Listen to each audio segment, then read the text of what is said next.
Are you a movie buff? Do you love dissecting and analyzing your favorite films? Look no further than the Projection Booth podcast. Join host Mike White and a bevy of guest experts as they explore the history, themes, and legacy of cult classics, obscure gems, and mainstream hits. Join us every week for a unique and engaging look at your favorite movies. So sit back, grab some popcorn, and tune in to the Projection Booth podcast, available on all major podcast platforms.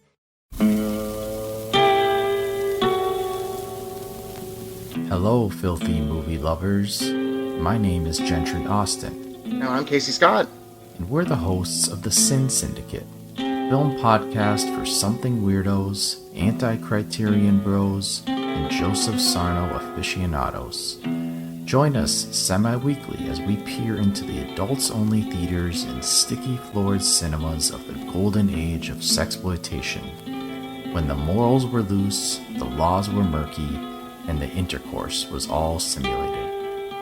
Find us now on the Someone's Favorite Productions podcast network.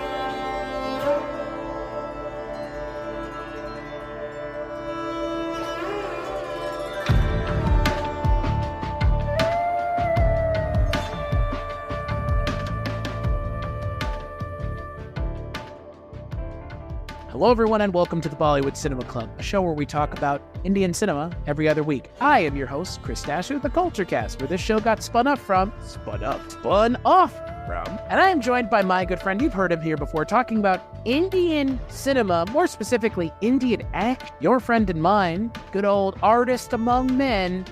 Hello. Ek the Tiger himself. Yeah. Hello. Yeah, boy. Yeah, I mean, Salman Khan's voice doesn't go as deep as SRK's does in a ton. Yeah, SRK's got quite the range. Yeah, so if you clicked on this episode, you know what we're going to be talking about. We're going to be talking about a little film that kickstarted the YRF spy universe, but boy, it kind of didn't seem like there was anything connected coming out of this movie. We're going to be talking about 2012's Kabir Khan directed A Tiger, otherwise known as There Once Was a Tiger. The film is directed by Kabir Khan, written by Kabir Khan and Nilesh Misra. It stars one and only one of the three Khans, Salman Khan and Katrina Kaif. Salman Khan plays the titular Tiger, who is a raw officer who goes on a mission to spy on who else? Roshan Seth, otherwise known as Chatter Lal from Temple of Doom, which is a great face to see outside of that movie. And he plays a scientist who Salman Khan is tasked with shadowing because he may be leaking nuclear secret. However, Katrina Kaif plays an ISI agent who is also undercover, trying to thwart the actions of our titular character, Tiger. Dustin, I am so curious because you and I went and saw Pathan together. And this character of Tiger shows up in that movie. And if you listen to our episode on Pathan, you'll know all about our feelings on him in that movie. But this is our opportunity to see not only Salman Khan in his own movie, but Katrina Kaif in a role that is bigger than any of the roles I've seen her in up until this point. So I'm curious, Dustin, what did you think about Ek the Tiger? Well, having seen Tiger show up in Pathan, not knowing anything about his backstory, that was a cool moment, but it gave me cause to go find out more about Tiger. And so watching this movie, I was kind of excited to get more on what the Tiger's story was. And what I thought about it, it was a fun watch. It was almost like a combination of Born Identity and The Man Who Knew Too Little. Right. It had this like serious action with like silliness.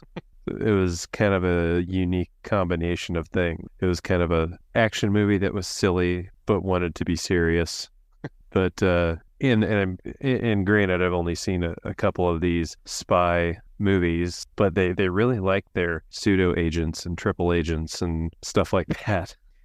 And people making decisions that aren't actually what we're seeing, and we're seeing it from a different angle. Yeah. They keep you guessing. Yeah. So, first I want to mention something, and I'll mention this for the both of us, but it's something that has to be mentioned because we haven't talked about him yet on the show. So it bears mentioning the issues that Salman Khan had, namely running people over by accident and killing them while drunk, which is as about a bad a thing as you can humanly do, and then more or less not having to pay the consequence in any way. Caitlyn Jenner style. Yeah. I mean, it's again, it's not a uniquely American thing that if you're rich and able to pay someone well enough that you can get away with anything. It's not a uniquely American. It's a uniquely people in positions of power or people with notoriety. So I don't want to drag Salman Khan, but we have to mention that Salman Khan has some problematic things about him as a person, not Salman Khan, the actor. So just need to get that out of the way now, just like if we were talking about any other person like a Roman Polanski film, because again, kind of part and parcel with talking about Polanski and statutory rape. Can't get around those things. So all of that aside, I had a lot of fun with this movie. I had a lot of fun with a movie that, like you said, has a tonal shift about halfway through. The first part of the movie is a comedy, more or less. There are some kind of flashbacks that have a little bit of action, and there's a little bit of action in the opening of the film, but it's a comedy for the first hour of a 2.5 hour movie. And then we transition into something more akin to less bombastic Pathan, sort of. I mean, again, this movie doesn't have a real antagonist. It's more about the relationship between Salman Khan and Katrina Kaif, who are fantastic. They have such good screen presence together. They have a lot of chemistry. And look, again, Salman Khan's issues aside, he is a charismatic act. He is so charismatic. And you can't help but root for his character. But that being said, I kind of wish it had just been the comedy throughout the whole movie because the second half of the movie is okay. I didn't like it as much. The part where they're trying to get away together. Right, where they're on the run it's not as interesting. It's a totally new storyline embedded in it could have been 2 movies. Right. I mean, again, we in a lot of the movies that we've talked about together, like Bahubali, 1 and 2, we've talked about it with other things, even Pathan, where they have a flashback within a flashback of a character that could not know this flashback of this character because it's a different character. The storytelling conventions are played with heavily in Indian cinema to often very successful effect, using flashbacks, using cutaways, and then flashbacks, which this movie does. There's a lot of that. Well, and I think we're not pointing it out because, at least I'm not pointing it out because I didn't like that. It's just different. It's something that you notice while watching because it's different. It stops being a funny movie in the second half. There's very much so. Yeah. Once they make it to Havana and they get held up at gunpoint, essentially, it becomes a very different movie. And again, I don't think it's not as good as the first part of the movie. I think it's just not as entertaining because it's very much something we've seen before. And that's not to say that, like you said, the man who knew too little. That's not to say that we haven't seen things like an agent pretending to be a dope to put one over on his target so that he can get information from him. It's not like we haven't seen that before. It's just here it's done really well, and the chemistry between Salman Khan and Katrina Kaif is so good that I wanted to see more of the quiet moments between the two of them and less the moments of them beating the shit out. Not that it's not entertaining, not that it's not well done, not that it's not well shot. It's just it doesn't there's plenty of this kind of stuff we've seen before, both in Indian cinema and in American cinema, that, like you said, it's Bourne Identity adjacent. Not in a bad way, but not in a way that's really making me go, wow, and take pause. And an interesting thing I noticed, just because the movie kind of intrigued me just because of all the locations they shot at, like they were everywhere. I wanted to know more about that. As I was looking into that, we both mentioned Bourne Identity. There were Bourne Identity stunt people that helped, or stunt directors that helped on this film. And it's weird that we got that vibe from it. I mean, his character is Jason Bourne in a lot of ways. Yeah, totally. Right? Like, yeah. the opening, because the movie opens with a James Bond opening, right? It opens the way all these kind of big action movies where it's a spy, a lot of them open the same way, with this big crazy opening of him going and doing something and getting away, and then it's like, what's my next assignment? Like that is this movie in a nutshell, because again, it works. It works in James Bond every time. Like, Yep. there's a reason they do it. So them setting kind of the tone for this movie feels very Bourne, and then they pivot away from it. And it feels so kind of refreshing that it's like, well, it's not just, there's a little bit of it, but it's not just that. Well, even right after all the action kind of Bourne-like setting of the movie, before he gets his next assignment, they cut to him like at his house or in his neighborhood with the milkman. And he even has his 007 t-shirt on. But all of his neighbors are like, oh, he's back. Where has he been? It's been months. But even right there, the comedy starts to kick in, because there's the one neighbor, guy and his wife, they're like watering the lawn or something. And he tells his wife, stop staring at him. And she's like, I'm not. And she hasn't broken gaze towards him once. And he's just standing there looking at her. Like, I cracked up in that moment. And I was like, I thought this was like a big time action movie. Like, it was just these little subtle comedy things that started to come out, and then it kind of got sprinkled in here and there. And that, like you said, that first half of the movie, there was a lot of it. Well, I mean, they do this thing in the first half of the movie, and now, we watched the trailer for this movie together, and we kind of didn't understand some of the stuff that we saw in the trailer. And that's because in the movie, those scenes are completely out of context, intentional. The scene with him running from a bunch of women with burqas on, the scene where he's like, I'm James Bond, 007. Like, that is not that's in the movie the same way it's in the trailer. It's just that. But it's him trying to be like, nobody even believes me when I tell them what I do. Or what he wishes he could say. Right. And what's great is that those scenes within the movie are these interesting kind of cutaways to something that is also still funny. It's funny, and then they're cutting away to something funny, and they're cutting back. And look, again, Salman Khan is a believable action star, but he's also really funny. He has really good comedic timing, and he also has a really expressive face. Yeah. And he's really good at emoting, but not mugging. Because, on the Police Squad show that I do with Projection Booth's Mike White and Wake Up Heavy's Mark Begley, which you can find over on the Weirding Way Media Network, we talk about Leslie Nielsen mugging all the time. And mugging being kind of the death of Naked Gun, because mugging is just not funny. Like, someone going for 10 seconds is not funny. It's like, show me what they're mugging at, show me what the mugging's about, tell me what the mugging's about. And it could have veered into that territory in this movie, and it just doesn't. It's just him being funny and having good facial reactions to the wild stuff that's happening around him while he's trying to keep his cover on, quote unquote. Well, those moments you're talking about, I didn't think about it at the time, but where something gets said and like, don't you like dogs? And then it cuts, like, he kind of stares at the camera, and then it cuts to him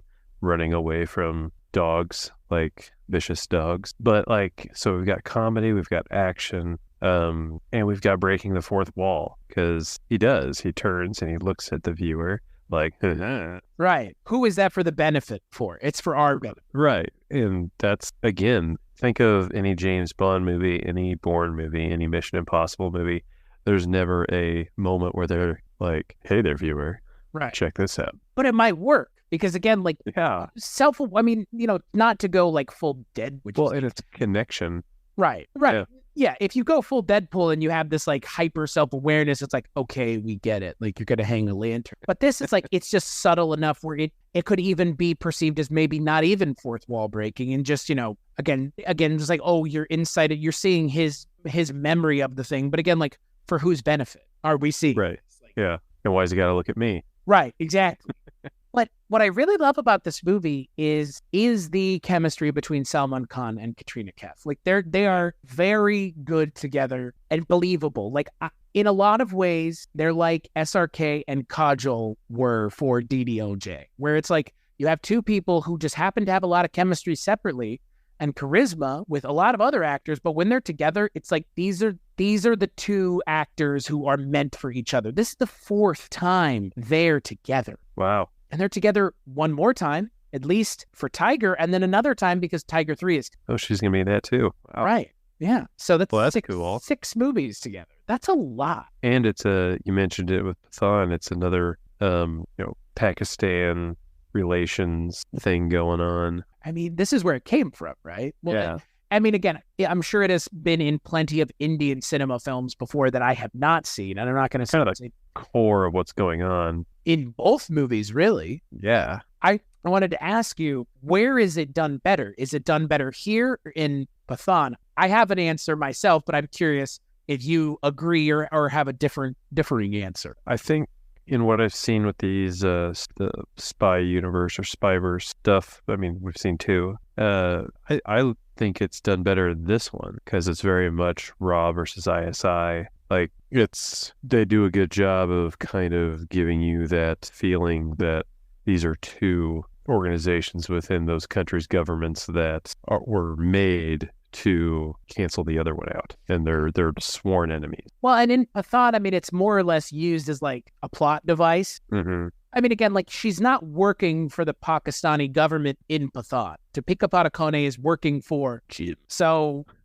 it's less in that one, Pakistan versus India. That's more Pakistan and India like working together to stop that exterior threat of Jim and his, jetpack riding pals out in Afghanistan. So in a lot of ways, like I 100% agree. And I think that is why they put it in Pathan. And I think it didn't need to be in Pathan in a lot of ways. Like it's done so good here that now this is going to kind of really suck to say. It kind of lessens Pathan. Okay. Because this relationship is exactly the same one from Pathan. It's just done way better. Yeah, that's true. And again, like not to diminish SRK and Deepika Padukone's chemistry, they have a lot of it. They're a fantastic couple on screen. I look forward to seeing more of them in Pathan 2, 3, 4, and however many more they decide to make, however many more times he decides to show up, I'm fucking on board. But Salman Khan and Katrina Kaif are so believable together and so just work so well off of one another once we know what the score is, once we know that they know we know, that it's been revealed to the audience. Because again, like in the trailer, they spoil it, that she's an ISI agent.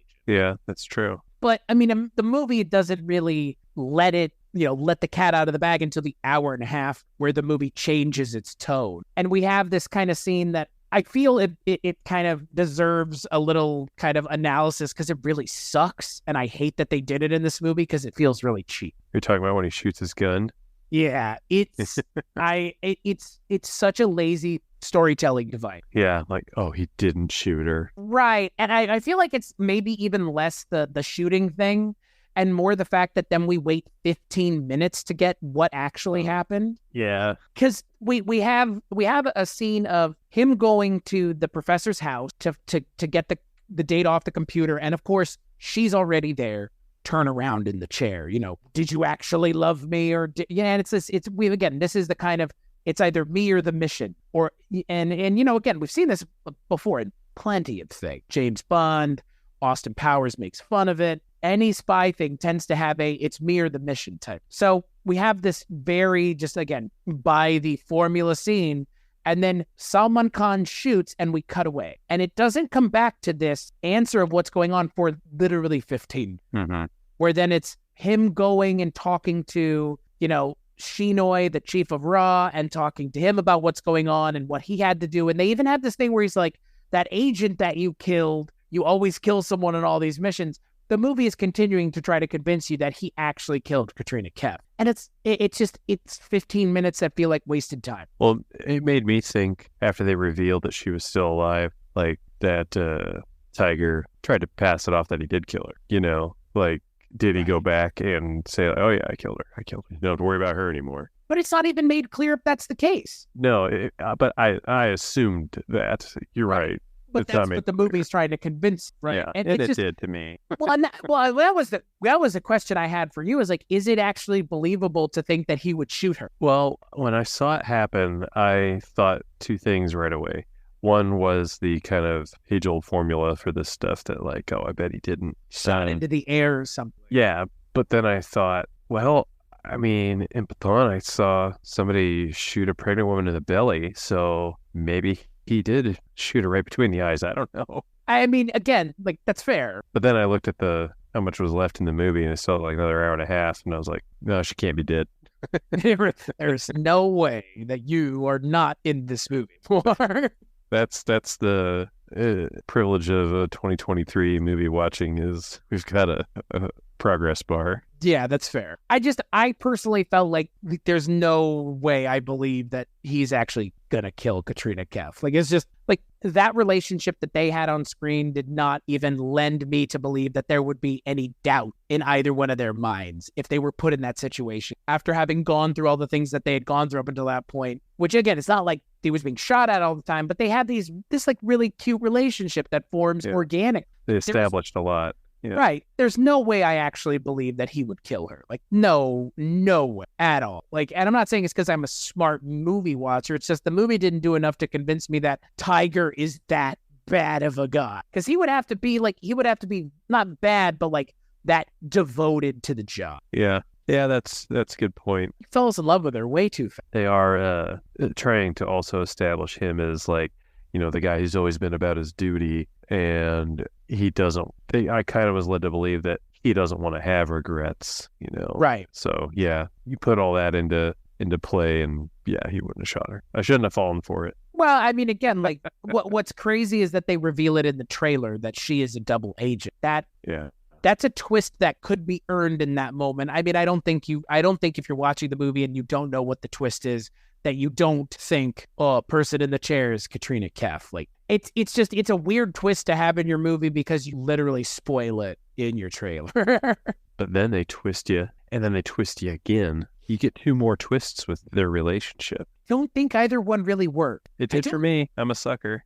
I don't think I believed that she would turn on you. So I kind of figured once I showed her again, I'm like, okay, they're going to get back together. And then, they're going to try to run away together. Cool. I knew it. And, once I saw her, yeah. But then when he overheard her talking in like the marketplace with her other ISI guys, I was like, oh no. Oh, she's going to burn him. Oh, like I bought it. I totally bought it.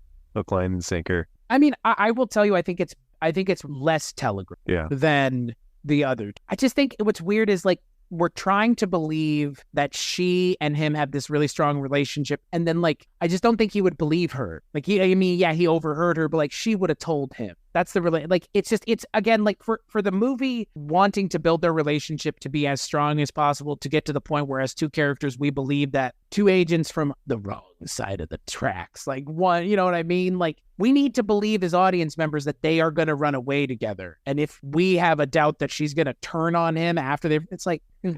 But you know what those twists did to me towards the end of the movie? When he jumps on that plane, I thought she was going to like boot him in the face. Really? Like I thought there was going to be another twist. Wow.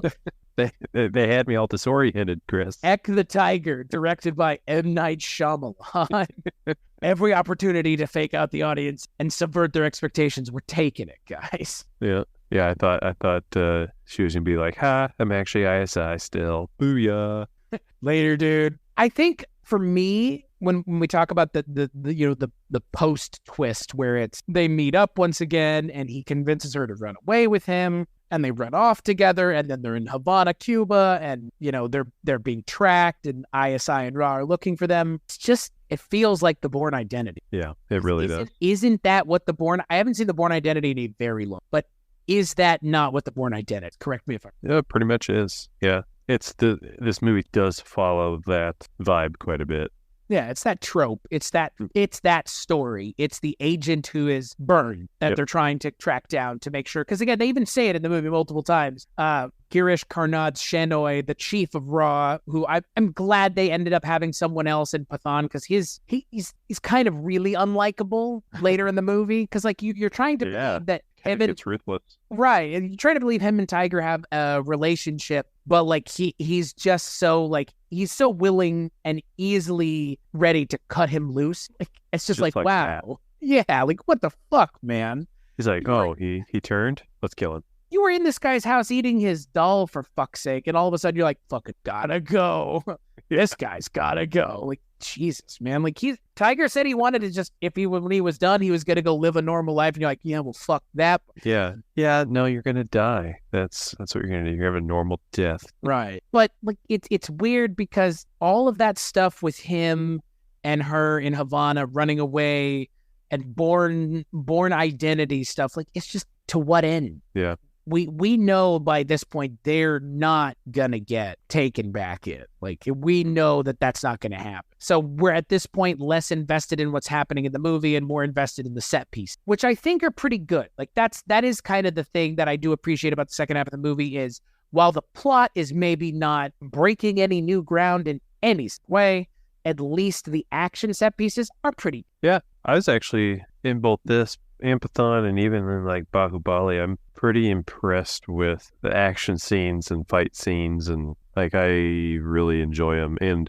we've said it before, I always see something that's a little different, a different approach to how a fight scene would play out. There's always something unexpected. I really like the scene when they're on the rooftop in Havana and they're running around and fighting the ISI and Rai, and the like random homage later on in the movie to National Lampoon's Christmas Vacation, where they're riding down the hill on the door of the car for a very long time. After they rip it off the car. They're riding that door for a comically long Yeah. So, well, like I haven't seen that in another movie. And again, I watch a fair amount of movies, so it's not like I don't watch action movies. You and I both watch a fair amount of 80s and 90s action movies up until this point in our life. So we've seen a lot of it, and it's fun to see things we've never seen. That is a welcome aspect of Indian cinema that I think more people than just us would appreciate. Because again, I feel like, I talk about it on other episodes of other podcasts I'm on. We, in a lot of ways, have stagnated on action movies, and superhero movies are now our action. Right.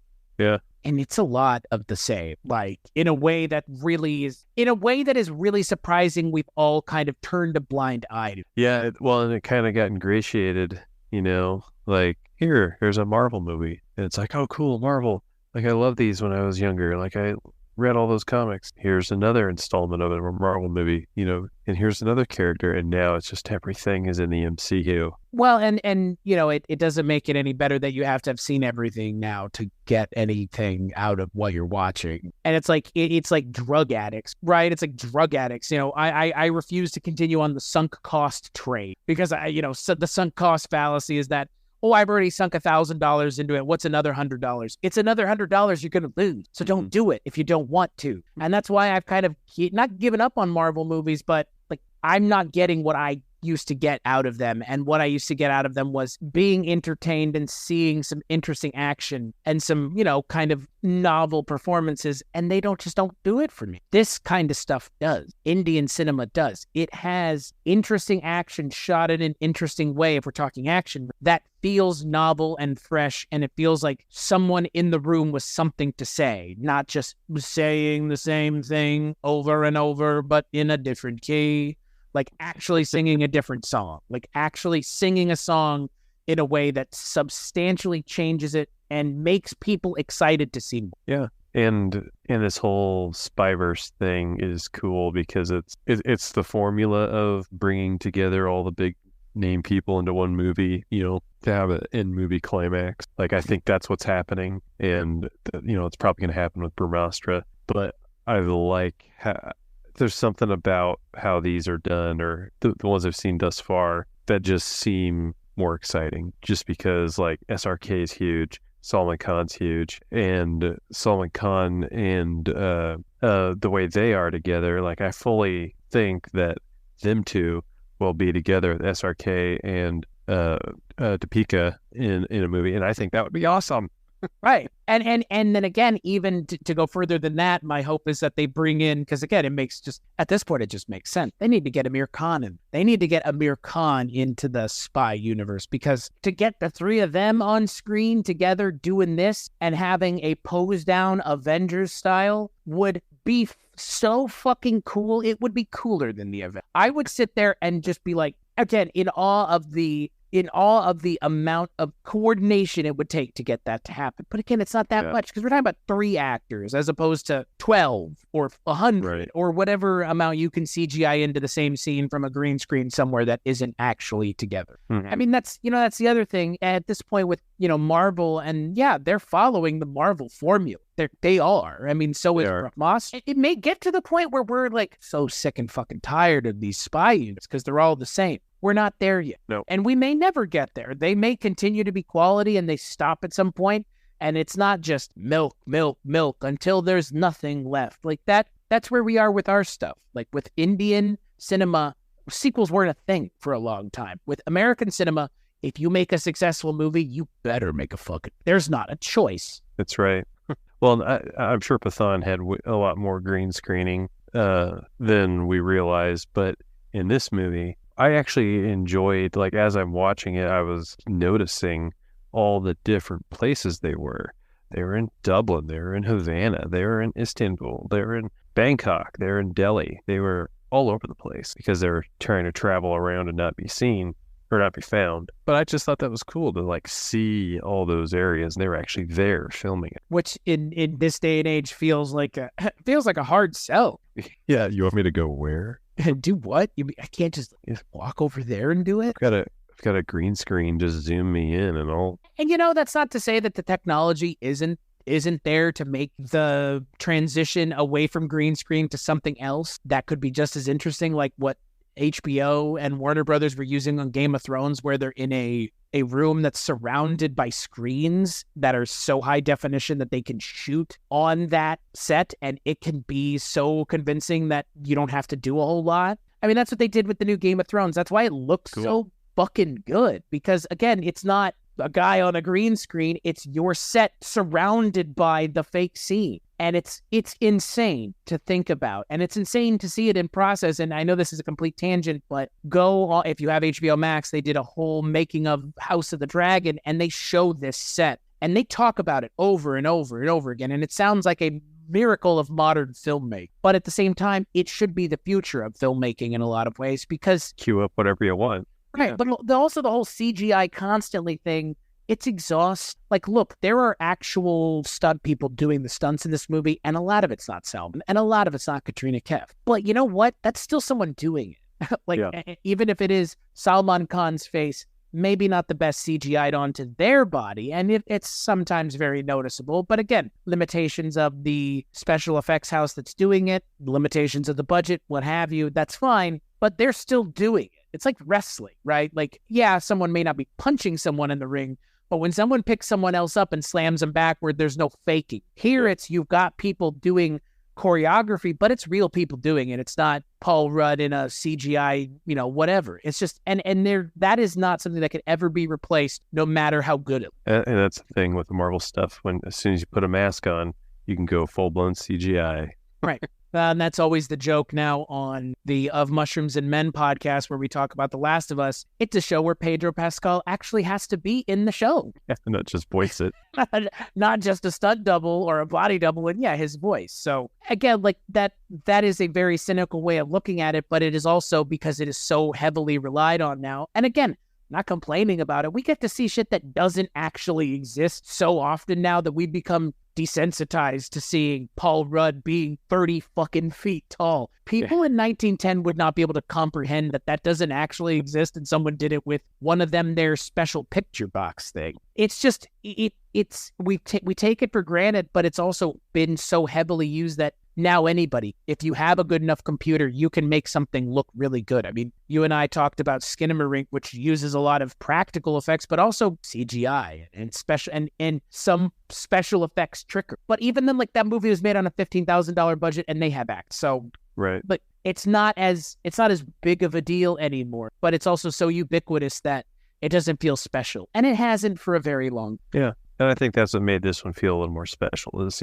there's actually realness to it. And that's the Bourne. Mm-hmm. Yeah. I mean, that's copped directly from Bourne. I mean, that's the thing about this movie is, like you said, it's the man who knew too little, but then he actually is a secret agent. Mm-hmm. That's a novel concept, and that's why this movie was so successful. That is why this movie made so much money. It was the highest grossing film of 2012 when it came out. and it's the 36th highest grossing Indian film of all time, which is a large list of, way down, but like 36, a lot given how many Indian cinema films have come out over all time. So this was a very successful movie. There is a reason why the spy universe came out of this. I will say, and I think I mentioned it at the top, they did not have a fucking clue that they were going to do a spy universe, because the way this movie ends is like very quaint. Mm-hmm. And they're off together in the wind. Pretty much just off in the sunset. Yeah, this is where this could have ended. We haven't seen the next film, Tiger Zinda Hai, and I'll be curious if that movie justifies its existence, because this movie has a pretty satisfying end. They're on the run together, and maybe one day when India and Pakistan don't need ISI and RAW anymore, Tiger and Zoya will come back to India or Pakistan, respectively. Like, that is a really nice, good, feel-good ending. Yeah. It totally could have been like, hell yeah. What else do you need, right? But then we have Tigers in the High, then we have War, and then we have Pathan. So it's funny, like, Pathan feels so far from, in a way that, again, we talk, like you mentioned, in Pathan, Salman Khan shows up playing Tiger with a scarf, showing up, whooping ass, going for it, being charismatic, being really engaging, having a lot of good banter with SRK to the point where they essentially close out the movie together. It feels like the same character, but it did not feel like this would have been the movie he should have been coming at. Right. Yeah. And I am still appreciating the like musical numbers that jump in when they do. I think this just had like one, maybe two during the movie itself, and then one at the end. But looking at Salman Khan, like, he looks kind of beefy, and almost moves kind of stiff, at times. But then once he starts dancing, it's like, oh, wow. I mean, you said it the other day, like, look at the moves on this guy. Like, I did not expect him to be able to move the way he could. And he's really good in those musical numbers. I think, again, him and Katrina Kaif really carry this movie together. Like, I really like SRK and Kajol, and I think that they are fantastic together. I think they are believably cute together, but I really like the sexual tension between Katrina Kaif and Salman Khan in the first half of the movie. And then when they kind of just give into it in the second half, they're really cute together. Yeah. And you feel that they feel for each other. Right. Which, like, it sounds like, ooh, that's really easy to do. But, like, there are so many of those James Bond movies where he clearly has no fucking chemistry with the female lead. like A View to a Kill, where Roger Moore is Tanya Roberts' grandfather at that point. Yes. Again, not saying you can't have a, spring, December romance. Salman Khan is 57 and Katrina Kaif is 39. So they're practically 20 years apart. But he looks good for his age is putting it mild. Just like SRK looks good for his age, right? Again, putting it mild. Yeah. Something, fun fact, and I don't know if you ran across this when getting ready to watch this movie or after watching this movie, but we've talked about SRK a little bit. Apparently, he was first approached for this movie, but because of a conflict with something else he was involved in, couldn't do it. I did see that, which how is wild was that? Very funny. And the fact that they are now in the same universe. And together on screen, even. Yeah. And it, honestly, I mean, he probably would have done fine, but SRK, in 2012, 2015? 2012. 2012. SRK in 2012 didn't look like SRK 2022. No. And he wouldn't have looked, I mean, that's the thing, like, Pathan is a movie that exists very much in a time and a place because that look is a desirable look now. Mm-hmm. Like, himbo, I keep joking about him looking like a full-on himbo daddy, but he is the himbo daddy of himbo daddies in Pathan. He is so good looking, it's hard to fathom. And yeah, if he had been in this movie, he would have had to play, a dope. Yeah. But then turns it on halfway through. Like, I much prefer him just being a complete badass motherfucker throughout. Like, I don't need this softer side of him this way. Because we do see a softer side of Pathan with him, in the village in Afghanistan where he came from. Like, there's a softer side to that character in that movie. Yeah. But you see a lot deeper of a character complexity with Tiger in this. You really get a sense of who he is as a character.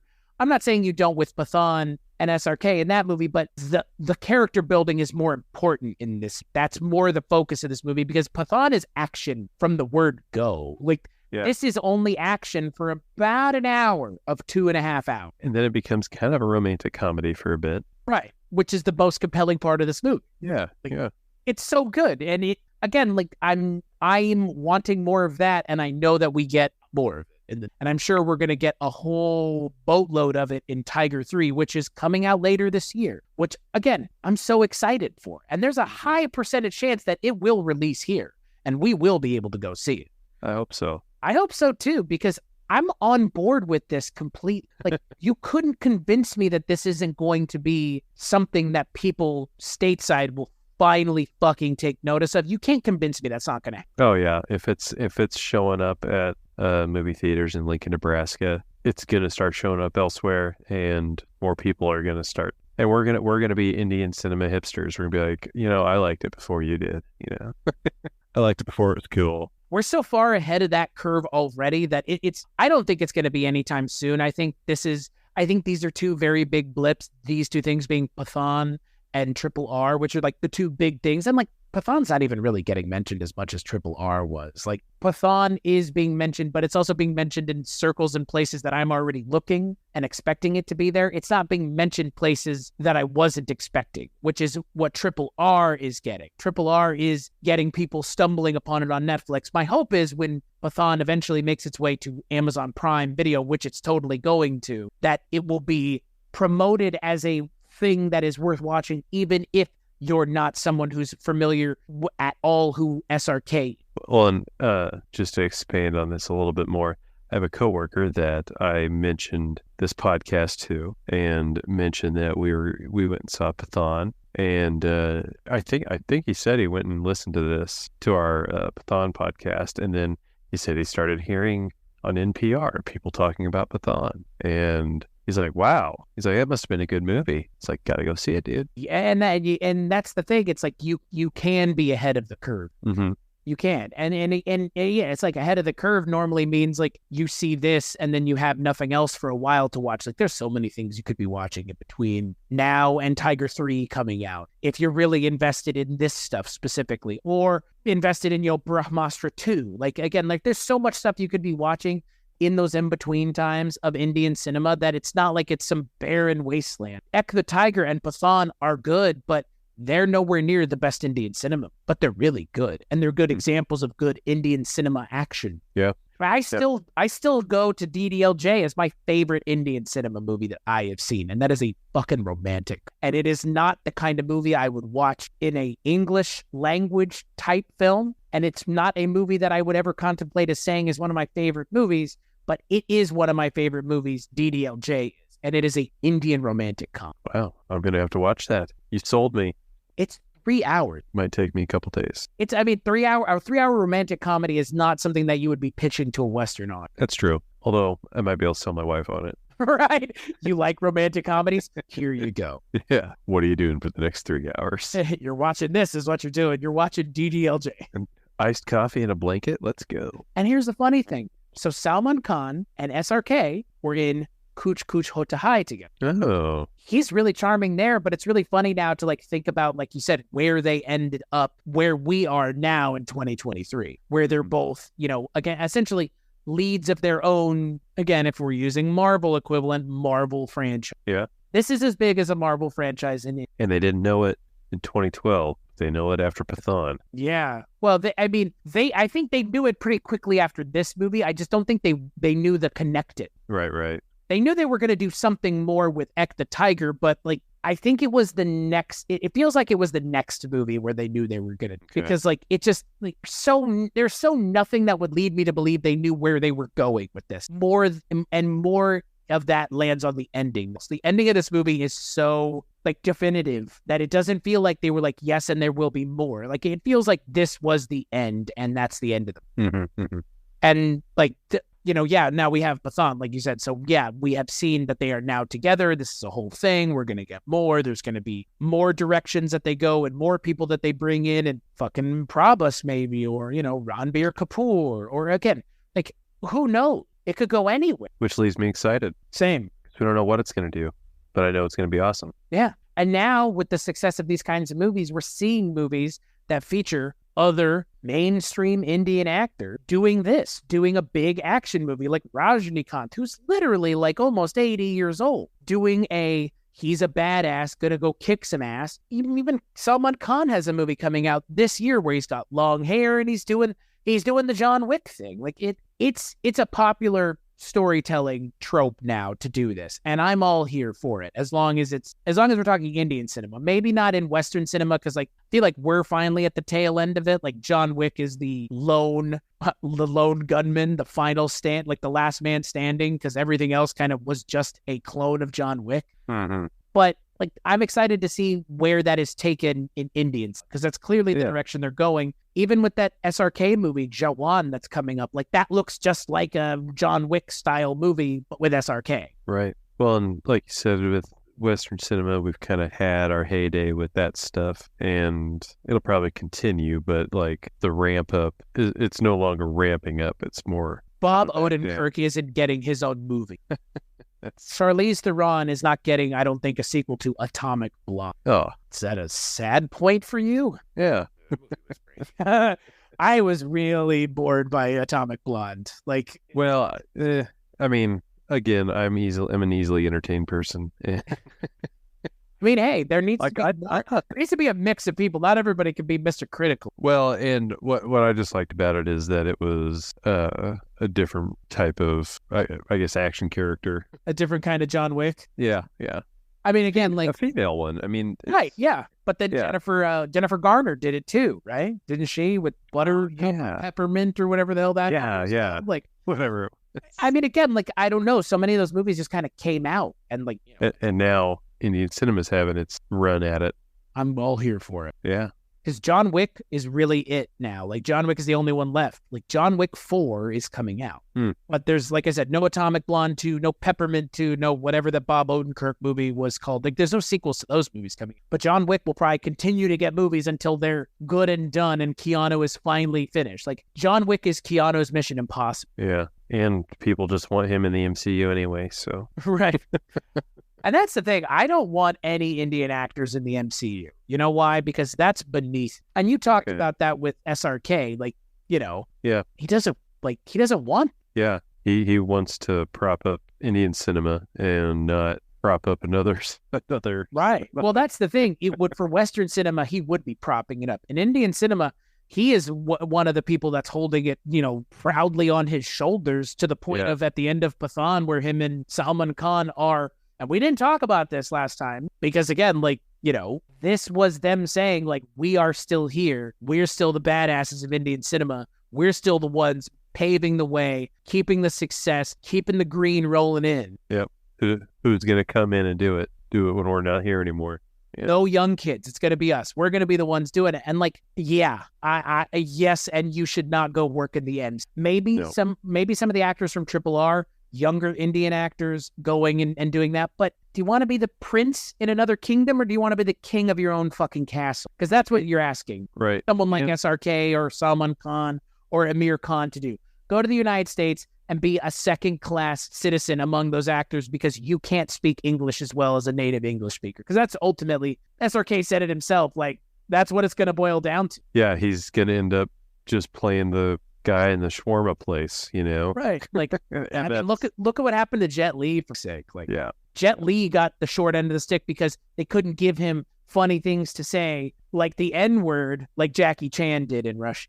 Like, you know what I mean? Like, Jet Li just wasn't able to do the same thing Jackie Chan was. And so Jet Li went back to China and Hong Kong and made movies, and he has a fantastic career not working in Western cinema. Mm-hmm. And if I am an actor whose native language is not English, and I am a big-time actor in the cinema of my country to the point of being known as one of the three Khans, yeah, I'm probably not going to go work in the cinema where the ability to speak English fluently is the only thing separating me from being me and somebody. Like, well, there's huge populations of people that watch movies in places other than the United States. India is in between 3 and 4 times the size of the United States. Like, yeah, They're good. They're good. And you know what? Nobody should go and bother them about the MCU because that is beneath them. It really feels like. What about a Brahmastra MCU crossover? That's fine. That's fine. But again, like just to cast SRK in something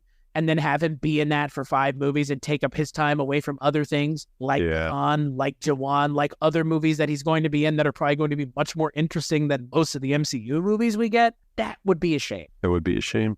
Yeah. Agreed. And that's in that interview, that's exactly what he talks. Just like, I don't want to do that because that's what happens. You get roped into it and then it's like a whole thing. Signing contracts. Okay, what happened to Chris Evans? Look at what happened to Robert Downey Jr. They got in, they made their money, and they got out. And you know what? Kill me off. Right. Like, I don't want to be in this anymore. And you know what? In a lot of ways, like I know people might give me flack for this, but like good. Put it in your rearview mirror. Because I don't know what future do you have in the MCU really? Like it's just a money factor. Yeah. It's like the WWE. Like what future do there is a ceiling in the MC. Even if you're making Robert Downey Jr. money, which nobody can anymore because he made that because he literally is one of 3 reasons the MCU exists the way it does. Yeah. You're not gonna ever be the man in the MCU. There is only one person who's the man in the MCU. There is no one who's the man in the MCU right now. That was Robert Downey Jr. That's why the MCU feels so rudderless, is because you don't have those big personalities the way you used to. Mm-hmm. And that's why this feels so fun and novel and fresh, is because these are the big personalities here doing that in Indians. It's capturing that magic that MCU originally had. Mm-hmm. Here we are with it with the Spyverse. And you know what? I hope it doesn't overstay its welcome, because I would contend, and I'm sure you would agree, if the MCU had ended at Endgame, baby, I would have been. Yeah. What a fucking cap to that whole thing. Just put a bow on it. And then you want to restart, you want to go somewhere else, don't come back to this universe ever again. It's done. It'll continue on in perpetuitum doing whatever, but we don't need to check back in because their story of the major threat that they had to deal with is over. Mm-hmm. Just kidding. Let's gild the lily, baby, and let's fucking ruin it. Loki actually got away, and he's going to ruin everything, and Kang, and blah, and Galactus, and blah, and it's like, so fucking Thanos was nothing then? Like, let's squeeze more juice out of this orange. It would be almost like Disney had an entire backlog of movies from 20th Century Fox that they could go and do things with and re-release or farm out to boutique labels, but they would not give a singular shit about doing that because it's not Marvel and it doesn't print money like it's going out of style. That's a shame, because again, like we said, this is so much more exciting that it actually bums me out more people aren't excited about things like Ek the Tiger 3 or Pathan 2 or whatever the movie is where hopefully the third leg of this tripod gets introduced. And again, we haven't seen War yet, so maybe it's Tiger Shroff and we just haven't seen it, but it feels like they need the one more big name, which again, in my opinion, would have to be Amir Khan. So that would be cool. That's where I want this to be. That's probably where Aditya Chopra and, Yash Raj Films want that to go, is to be the biggest thing, bigger than Brahmastra. And you know what? It has the opportunity to be. And the fact that they have 2 of these that are actually both compelling, that is something that American audiences should be jealous of, because we have nothing other than MCU. Star Wars blow. And Star Wars is not connected in the way that this. Star Wars is all just one thing. Like, it's just all one thing. What about the DCEU? What? What about it? What would you like for me to say that hasn't already been said? It's gone. It's over. Isn't it? Pretty much. I mean, isn't Shazam the only movie that exists now? I think so. I mean, aren't they still like hinting at another Flash movie, but it won't be Ezra Miller? Cool. Probably. I hope not. Like, that's the thing. Like, even the false starts that we've seen, like the Dark Universe, the Universal Monsters thing that never happened. Universal called their shot. Like, we never, like, nothing came of that. Like, I was so excited for that, because for me, as someone who's a huge fan of horror, like I know you are, like, we don't, what horror, we have the Conjuring universe, but like, it's even there, they like barely can connect anything, because the movies that they do connect, the movies that come out of the connections aren't great. So yeah, they have 2 solid connected universes already, which is something that Western audiences, if that's a thing you're into, which a lot of people it is, you should be interested in and taking note of and involving yourself in and checking out, because what a surprise, this movie's on Prime Video. Accessible. Borrow your friend's password. Check it out. Yeah, because Netflix is changing the passwords, baby. Amazon Prime is. So, Dustin, final thoughts on Ek the Tiger? I mean, just to echo kind of what we've been saying, it's got a lot that you're gonna like, and even if like you're not a rom-com fan, you're gonna have the action. You're gonna have kind of the whole espionage aspect of it that's in there, because even while he's in that romantic comedy aspect, he's still a spy trying to get information on this professor. So anyway, I think it's fun. It's got action. It's got stuff that you and the significant other can watch. You know, if you're into two different things, it's going to have both things, and it's a good way to spend a couple hours. I totally agree. Again, I didn't know what we were going to get ourselves into after Pathan, because we watched the trailer for this movie. Same night we watched the trailer for Pathan, and we were like, what is this movie? And then what is that? Yeah, it was a great way to like see how this universe started. Right. And I enjoyed this movie a lot. Again, I have kind of my issues with it just kind of feeling very samey with the second half, because again, the Bourne movies ended up being such big influencers on so many other pieces of media that we would end up seeing here, like Batman, like James Bond, and everything became very boring and not fun and dour and serious and gritty. And it's like, oh, fuck, we can't have fun anymore with movies, right? Because that's a whole... Like, this movie kind of leans on that a little bit, and that doesn't resonate with me action-wise the way other things do. But it still had a sense of fun to it, and it didn't completely drop the kind of slapsticky action stuff that we're so kind of used to with something like Jackie Chan. But it still had that kind of comedic action, which I appreciated. But ultimately, it's about Salman Khan and Katrina Kaif, and they're both fantastic. And this movie benefits from how good they are together. And someone saying, all right, we've got the two of them. What can we do with them that we haven't done before? Let's make them secret agent. And you know what? It works. This movie really works. This movie's a lot of fun. Super enjoyable.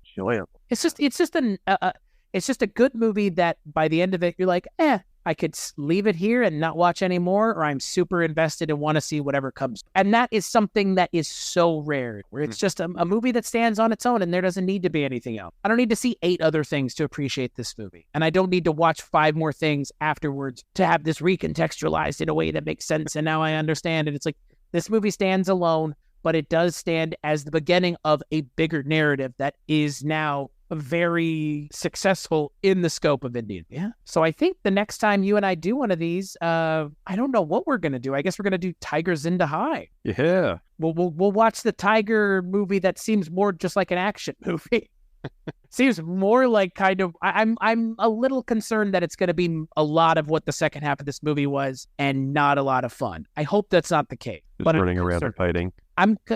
It could be that. There's a distinct possibility because the trailer looked very action-oriented and action-focused. Yeah, I guess we'll see. Only one way to find out. Right? You're going to have to listen to the next episode. Until then, you can find Dustin and I over at weirdingwaymedia.com, where him and I talk about Indian cinema quite a bit. And, we talk about culture cast stuff, non-Indian cinema movies. Sometimes we talk about Jeff Daniels killing spiders. It's the first time we ever did, and it will forever be lodged in my brain. So until then, you can find this show at BollywoodCinemaClub.com on all social media, but just like, rate, review wherever you get the show. That helps us find an audience. And tell your friends, go watch Indian cinema, because if you're not watching it, why are you listening to this show?